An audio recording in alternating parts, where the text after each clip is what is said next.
Hey everyone. Another idea that we want to cover related to complex cognitive processing is what we call the transfer of learning.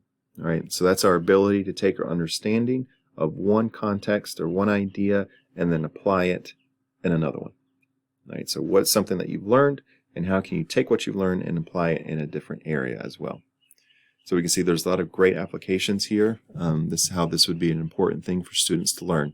How can we take what they're learning and then help them kind of almost build on that and see the other different ways in which it might be applied. And so this is something that it could be as simple as this is what we talked about last chapter, or this is what we talked about last week, and how this connects to and applies to what we learned this week.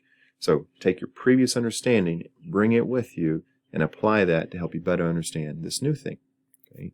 Or it could also be, okay, what you're learning in this class, how does that apply and affect what you learn in other classes, right? So can we take what we learned in one place and transfer it and apply it appropriately to work in another, right? So an example of this that I came across not too long ago, I was listening to a podcast and the hosts were talking, and one of them was mentioning how they wanted to make improvements in their life, right? They just wanted to be a little more effective with their time, have a better balance between work and life and home and everything like that.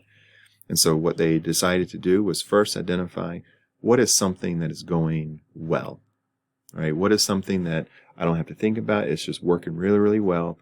And then let's see if we can take that same idea and apply it to different situations.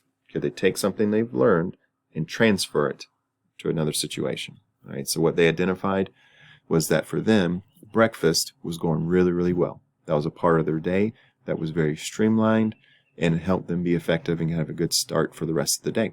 And what made their breakfast effective was that they weren't trying to sit around and figure out what they were going to eat that day. Rather, they had a routine. There was a set pattern. This is what they eat for breakfast every single week at these times, right? There was a plan in place. And so they said, okay, I'm not doing that for lunch. Lunch each day is I get to noon and it's like, oh, what am I going to do today? And they spend so much time trying to figure it out and then preparing it, and this felt like a wasted opportunity.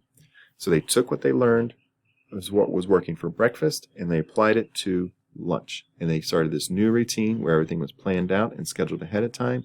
There was continuity between the different meals to make it even easier. And they found, yes, it was having a positive effect. It was helping them be even more effective in their work-life balance. So they effectively transferred learning from one context to another. What we want to be careful with, though, is that, yes, this sounds very straightforward, sounds very simple, and when it works great. But even though transfer learning can be positive and facilitate learning, it can also be negative and inhibit learning.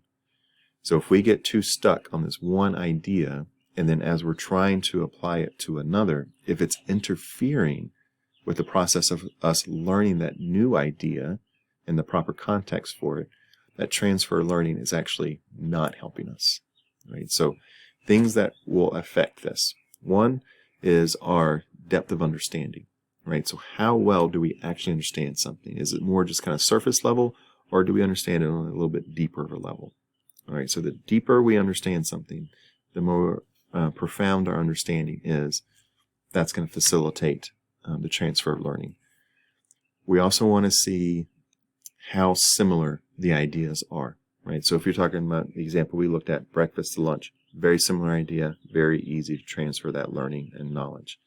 The more different the ideas are, the more difficult transfer of learning is going to be, right? What we also see is that the types of knowledge or the types of information that we're talking about will impact this, right? So when we look at core principles and underlying ideas, those tend to be a little bit easier to transfer rather than maybe an isolated fact. All right, so if we look at just one fact in isolation by itself, that might be a little bit harder to apply. But if we're talking about an overall principle or concept in general, that might be a little bit easier, right? So just something for us to be aware of when we look at transfer learning, how we can facilitate that for our students.